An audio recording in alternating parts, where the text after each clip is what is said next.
हैं। यहाँ से पहले बिंदु को मरीचि ऋषि के नाम से जानते हैं। उसके बाद में जो बिंदु है वो कहलाते हैं ऋषि वशिष्ठा। ऋषि वशिष्ठा की बाईं ओर आपको एक छोटा बिंदु नजर आएगा। ये बिंदु ही है अरुंधति।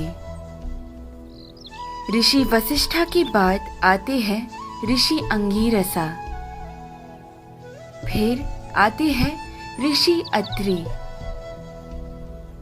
फिर दाईं ओर की तरफ मुड़ते हुए जो बिंदु आता है वो है ऋषि पुलस्त्य। उसके बाद आते हैं ऋषि पुलह और फिर ऋषि क्रतु।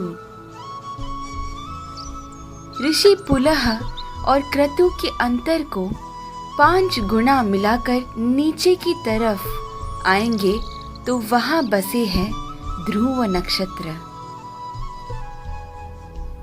सदा उत्तर में रहने की वजह से उसे ध्रुव नक्षत्र कहा जाता है। इंग्लिश में हम इसे नॉर्थ स्टार के नाम से जानते हैं। बाल्यावस्था के ध्रुव नक्षत्र अगर उत्तर में बसे हैं तो वृद्धावस्था के अगस्त्य नक्षत्र दक्षिण में बसे हैं। अगस्त्य और ध्रुव नक्षत्र हमेशा उसी स्थान पर ही पाए जाते हैं। इन दोनों के बीच में मौजूद आकाश गंगा सतत घूमती रहती है। इस कारण से हमारी धरती अक्ष के ऊपर घूमकर घूमती रहती है। ये सच है कि सारा जगत भगवान के इर्द गिर्द घूमता रहता है, लेकिन वो हमें कभी नजर नहीं आ सकता।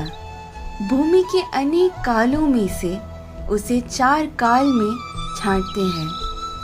ऊपर नजर आ रहा पीठ के बल सोया हुआ प्रश्न चिन्ह के आकार में बना हुआ सप्त ऋषि मंडल हमें वसंत ऋतु में ठीक ऐसे ही नजर आता है। आगे बढ़ते हुए शिशिर ऋतु यानी ठंड के मौसम में हमें सप्त ऋषि मंडल ऐसे नजर आता है। फिर शरद ऋतु में जब सारे पत्ते झड़ने लगते हैं तब सप्त ऋषि मंडल हमें ऐसे पीठ के बल सोया हुआ प्रश्न चिन्ह के आकार में नजर आता है। और फिर ग्रीष्म ऋतु यानी गर्मी के मौसम में हमें सप्त ऋषि मंडल ऐसे शीर्षासन कर रहे प्रश्न चिन्ह के आकृति में नजर आता है। चाहे जो भी हो, जब हम ये सारे प्रश्न चिन्हों को एक साथ में देखते हैं, हमारे सामने एक विशेष आकृति हमें बनता हुआ नजर आता है। वही कहलाता है हमारा स्वस्तिक।